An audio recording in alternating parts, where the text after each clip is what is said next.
Welcome, everyone, to this week's chat where we will take a look at disorganization and how this can be a form of self sabotage. I love this topic because I love all things organization. I love pretty containers and having my physical space organized, and I feel calm and collected when all things have a proper home and when things are neat. However, I am also guilty of letting things get disorganized and then letting the chaos get in my way. Before we dive in, make yourself a promise. You must promise yourself that you will not beat yourself up for things you are not aware of. We are all learning and we're all doing the best that we can with our current level of awareness. So that means that when we learn something new, we can't beat ourselves up for not knowing it prior to, right? So let's dive in. So let's start off with a review of what self-sabotage is. It refers to a pattern of behaviors, thoughts, or actions that individuals engage in, often unconsciously, which undermine their own goals, their well-being, or their success. It involves actively working against one's own best interest, often driven by inner conflicts, low self-esteem, fear of failure, or other psychological factors. It seems heavy, doesn't it? When I take the time to reflect on this topic, the question comes up of why would I ever actively work against myself? Self-sabotage is essentially when and where we become our worst enemy, right? I am no stranger to using that turn of phrase of being my worst enemy, right? Nobody can knock me down as like I can. Nobody can stop me like I can, right? And that's self-sabotage. That's when we become our own worst enemy. We become that hurdle that gets in our way, right? And I chose this image to represent self-sabotage because our little dude here is choosing to carry this anchor. He could put it down at any time, but instead, he carries it around. Maybe he doesn't even know it's there. Maybe it's because that's all he knows. Maybe that's what he was taught. Maybe the idea of releasing the anchor is uncomfortable. All of these scenarios describe self-sabotage. Sometimes we aren't aware we're doing it.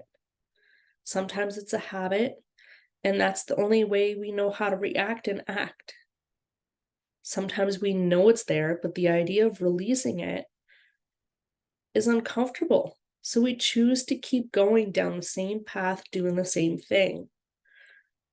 So just here, take a moment to reflect.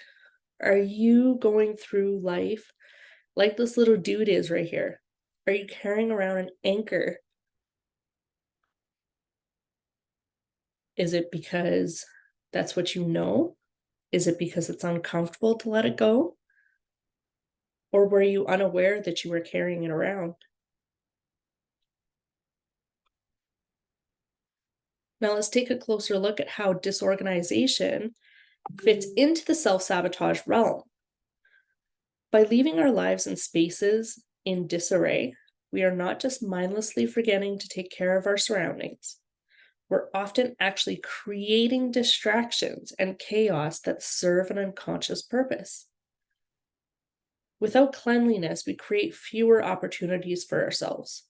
With chaos comes less positivity, less beauty, less abundance, and deep down we know this. I know that when I come home and I have allowed my kids to go days and days without cleaning up their toys or their crafts, I feel it. I feel it mentally, I feel it emotionally. My space is messy and my head is messy. I don't think as clearly. I care less about cleaning the dishes, about cleaning my space. And I love my home just a little bit less. But when we clean, ease, comfort, and pride take over, right? And I'm I'm no I'm not immune to this, even though I love order and I love organizing and I love it when things are put back in their place. I have let my space get disorganized. I've let it get into chaos, but there was always an underlying factor. There's always something else at play when this happens. Right? Same thing with my kids. If I've let our living space, our common area get into chaos, right? Because I've let them play, but then something happens and oh, it's fine, we won't clean up. And then the next day rolls in and it's the same thing over and over and over again. And before long, it takes hours to clean up a space that would have taken 10 minutes, right? And I get it, with kids, it's a little harder because they're messy little creatures, right? The toys, the crafts, but it becomes a habit. When you let it get out of hand, it's a habit. And when cleaning happens, that's also a habit. Often when we're self-sabotaging through disorganization, we get an uneasy feeling. That uneasy feeling is what we are trying to avoid. Now that everything's in order, we must get to work on doing what we need to do or who we want to become. And when we leave our spaces messy, we're always a few tasks away from stepping up and showing up. Right? So let's go over this again because it's important. When things are in chaos, we know that doing the important things, taking the action steps towards the goals that you have set for yourself, becoming the person that you want to be, that is just a few steps away, right? Because first you have to clean, first you have to organize, first you have to get yourself centered, you have to clear up the chaos. So those action steps are always just a little bit out of reach, right? But for my office, for example, when it's in chaos, I know that I will not get any work done. Any of my goal tasks aren't going to get done until I clear up my space. And let's be honest, once I clear up my space, those tasks aren't getting done, right? Because I've just used my time. But when I come into my office space and things are clean, right, then there is no other choice but to get to work. So that chaos is that obstacle between me and my goals, right? And sometimes we do it unconsciously. Sometimes it's an obstacle that I've placed there because the goal-oriented tasks that I want to do scare me, right? And I will admit that creating order is sometimes my getaway from doing that work. I will start doing the work once this is organized. And off I go organizing things that were probably pretty organized to begin with, and it turns into a tool towards procrastination, right? And this is where it becomes that self-sabotage, that chaos, that mess, that disorganization becomes a tool to self-sabotage. And this is where we need to be aware of it and be honest with ourselves about it. So I want to dive into some of the psychological factors that can be contributing to the chaos, right? So there are reasons why this has become a habit. And it's important to go here because we need to take an honest look at ourselves, take an honest look at our habits, our thought patterns, right? So that we can move through them. So as we go through, I want to encourage you to reflect on you. I want you to rate yourself on a scale of 1 to 5, right? 1 being not at all, and 5 being absolutely. So as we go through, right, So the first one, self-doubt and low self-esteem. As I go through this, I want you to be reflecting. Does this apply to you or does it not? Right? So if it applies to you, then you're going to rate yourself a 5. And if it does not apply, then a 1. And be honest with yourself. It's the only way we're going to move through. Right? And remember that pledge you took. This is not a tool to beat yourself up. This is a tool to help you grow. Right? So let's take a look. First, we have self-doubt and low self-esteem. So sometimes we don't believe in our abilities or our self-worth, and this leads to subconsciously sabotaging our efforts, believing we don't deserve success or order in our lives. And then, surprisingly, the fear of success can be just as paralyzing as the fear of failure. Some of us may be afraid of the responsibilities, the expectations, or the changes that come with success. As a result, we create chaos in our lives as a way to avoid or delay successes. And I'm going to be transparent with you here. When there's disorganization in my home and in my life, this is often the factor that is at play. That fear of success. I fear the change that will happen with that success. So when my office space, for example, is disorganized, this is usually what is happening. I have to take a good long look at what is going on and where my fears are, right? And then we have perfectionism. This may not be immediately apparent, but perfectionism can drive disorganization. Now, when I read this, I was like, wait, what? How can a perfectionist be disorganized, right? But perfectionists often procrastinate or avoid tasks because they fear they won't meet their own high standards. This procrastination can lead to disarray and hinder progress. I'm guilty of this one as well. I used to view perfectionism as my strong point. I was proud of this, but somehow it usually got me into trouble. I would accumulate tasks and things just waiting for that perfect time to take them on. But the piles, they just got bigger, right? As a recovering perfectionist, I would want to take on tasks, but I wanted them all completed at the same time. So I wanted to make sure I had time to start and finish the project, and I wanted it done to my standards.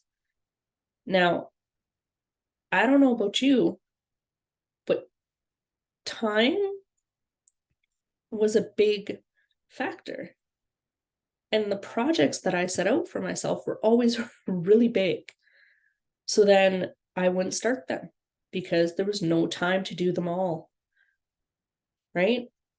So then this pile of tasks that I wanted to accumulate or I wanted to accomplish would just start accumulating. And then the piles would start growing. And then there'd be a pile here and there'd be a pile there and there'd be something over here and something over there. And now all of a sudden, my perfectionist ways had gotten me into trouble. And now I was facing chaos. Right? And then for some, disorganization is a coping mechanism to avoidance. When faced with challenging tasks or decisions, some people resort to avoidance as a coping mechanism. Disorganization becomes a way to escape dealing with uncomfortable or anxiety-inducing situations, providing temporary relief, but long-term self-sabotage. Then we have cognitive distortion, which can also be a factor contributing to disorganization. This is when we experience distorted thought patterns, such as catastrophizing or all or nothing thinking. This can lead us to exaggerate the negative consequences of being organized or to perceive the task as surmountable. So this kind of works in with that perfectionist that I was talking about, right? Where it was like an all or nothing thinking. I either need to accomplish all the task or nothing, right? And then if I don't get it all done, then those negative consequences that I was creating in my mind would take over, right? And then I'd perceive the task as unsurmountable or as unsurmountable. And then it would just stay there and I'd pile another one on top. And this was a loop that I was in, right? Creating that chaos. And disorganization can also stem from a lack of self-regulation and impulse control. So those who struggle with regulating their emotions, their actions, or their impulses might find it challenging to maintain order in their lives.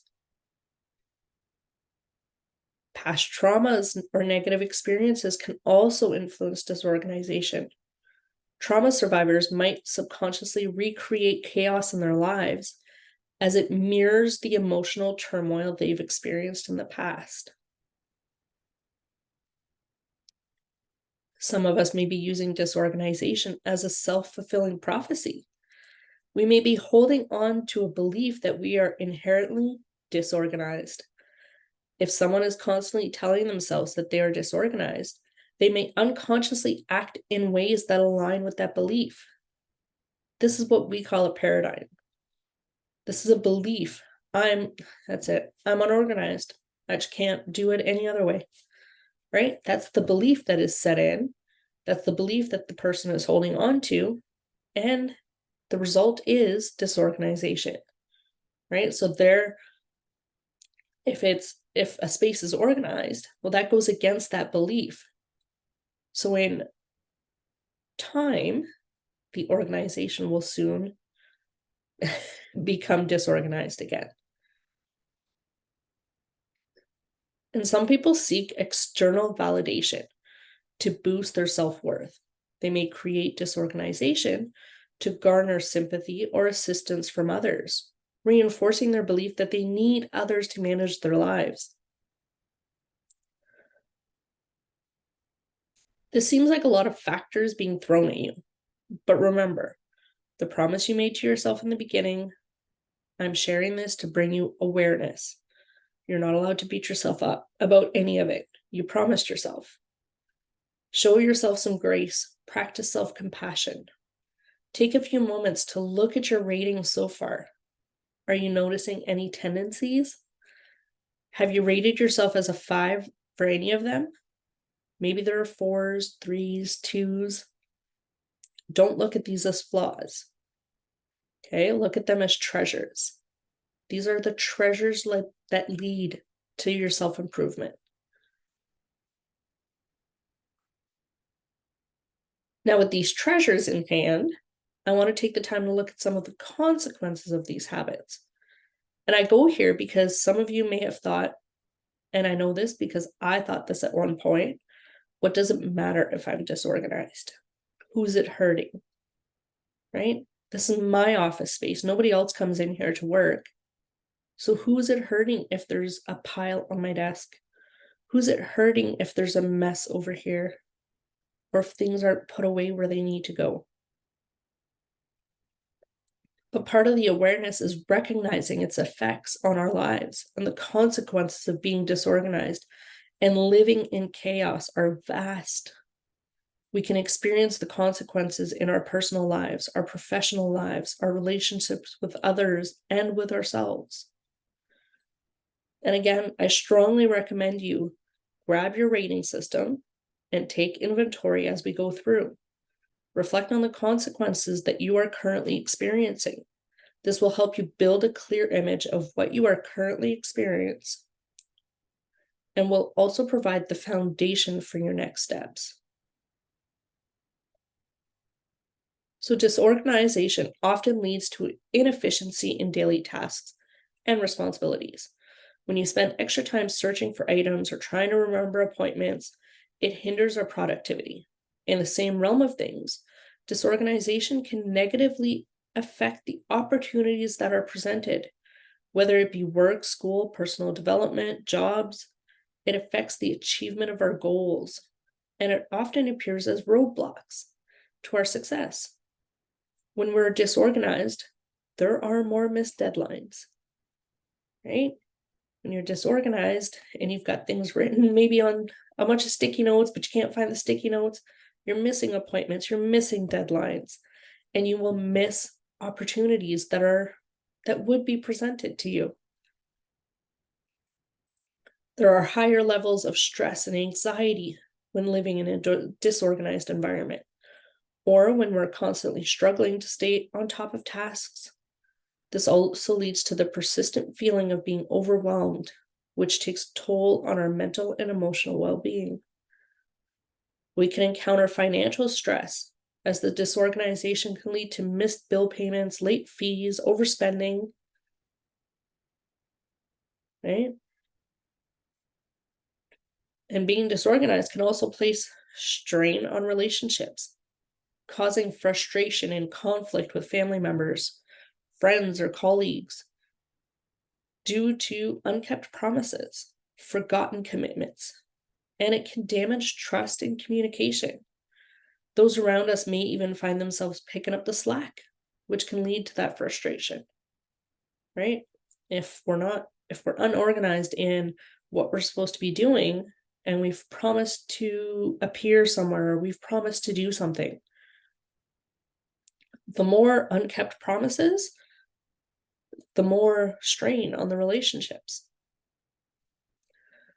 And the stress associated with disorganization can have physical implications, including sleep disturbances, weakened immune function, and an increased risk of chronic health conditions.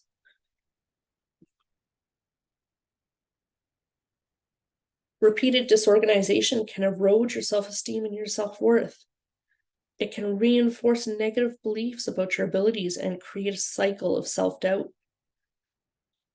Being in a state of disorganization can blur the lines between work and personal life, making it difficult to maintain a healthy work-life balance. This can lead to burnout and decreased overall well-being. Constant disorganization can leave you feeling overwhelmed and helpless, as if you're unable to regain control over your life.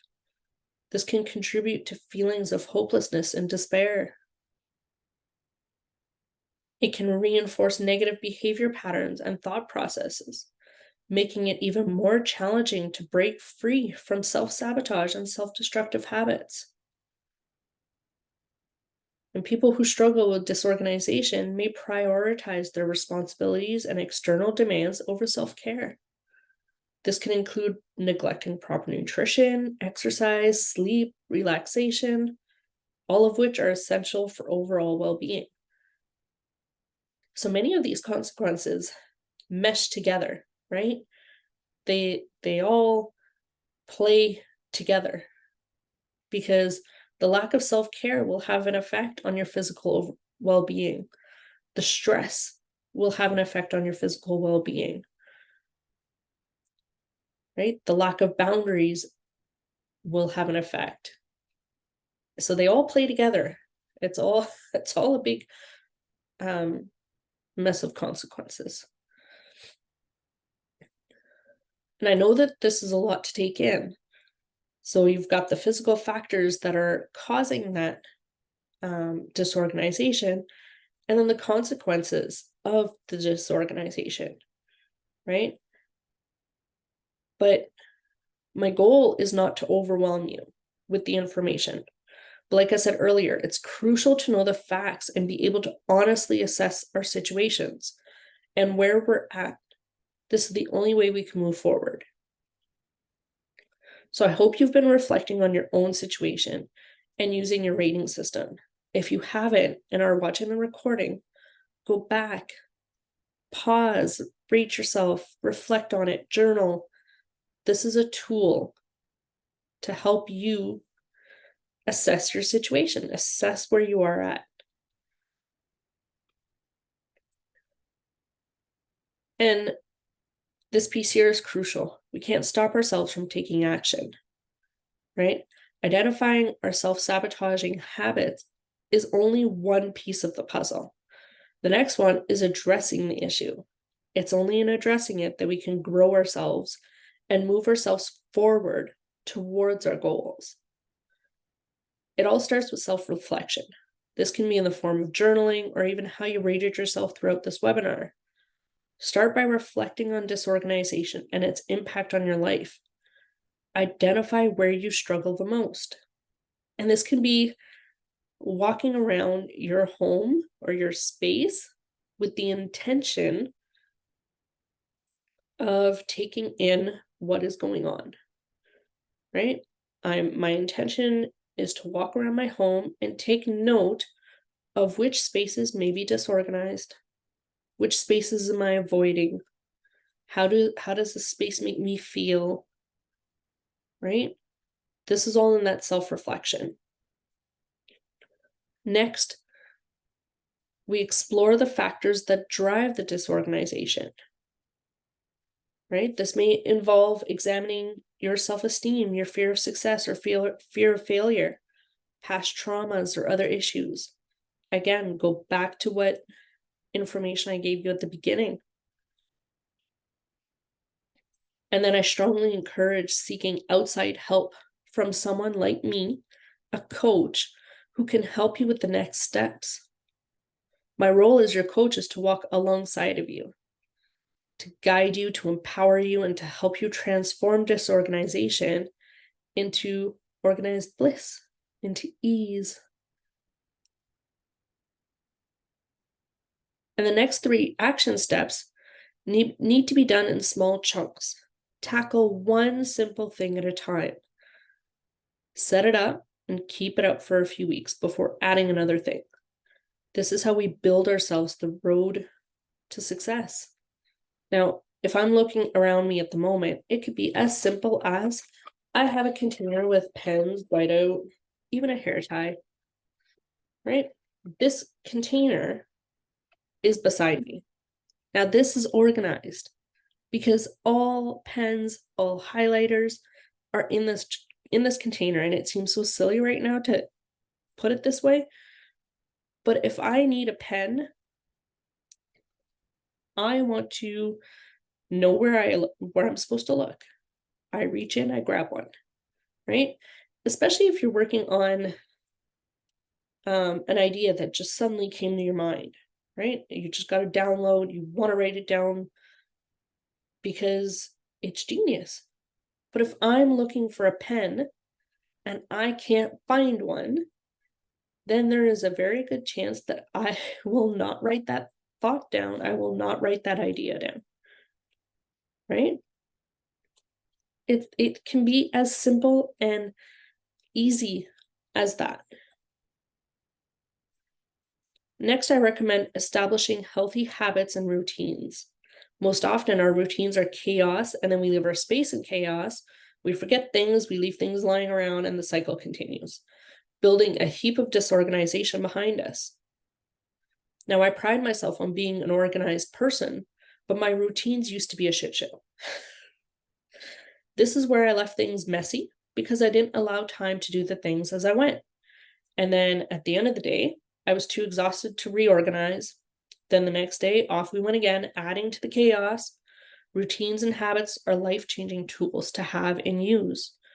And as a coach, I will help you build these and establish successful ones that work for you.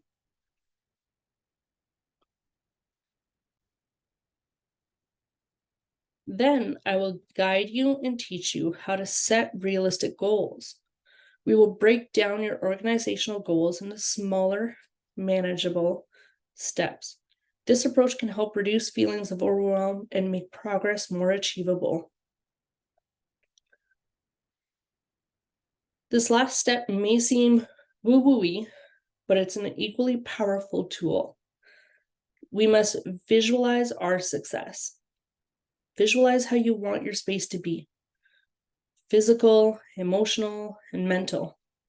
So how do you want your physical space to look? Right? How do you want your emotional and mental space to look? And how do you want it to feel? and hold that vision. Again, this is a tool that I will help you learn how to use. When working with a coach such as myself, you will also benefit from developing healthy coping mechanisms to replace the disorganization. You will start challenging your negative thoughts and habits, and then you will flip those into new, useful thought patterns. We have to remember that everything takes time. We must start small and work our way up towards our goals. A few helpful tips. Choose one area, one drawer, one pile, and start there.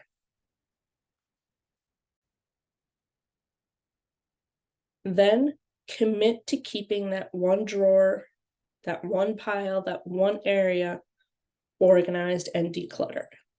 So start small, set it in place, right? Get it going, and then commit to keeping it that way. So if I go back to my container, right? I set it in place. I figured out where it works best.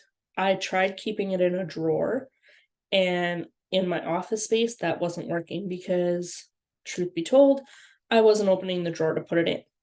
And then I didn't want to open the drawer to grab the pen. Seems so silly, but for me, it's in this container and it's right next to me where I can reach it, where I can easily place my stuff in it and find it when I need it, right? So then once I set that in place, it was keeping it up.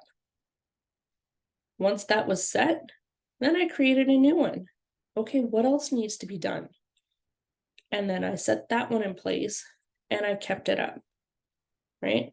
Now I know that often we want to get it all done and then we try to keep it all up. And that doesn't work like that. We need to start small. We need to establish it. We need to make it a routine. We need to make it a habit. And then we stack. Okay. Once that has become a habit, then you add on a second. Remember, this is a journey. And most importantly, remember to practice self-compassion, patience, and persistence. Okay. If my pens are laying around, like right now, I've got two beside me that aren't in there. Before, I would have beat myself up over that. Like, why can't I put that pen in that container that's right beside it? Right? But I have to practice self-compassion, patience. I have to stay persistent. I have to keep it up.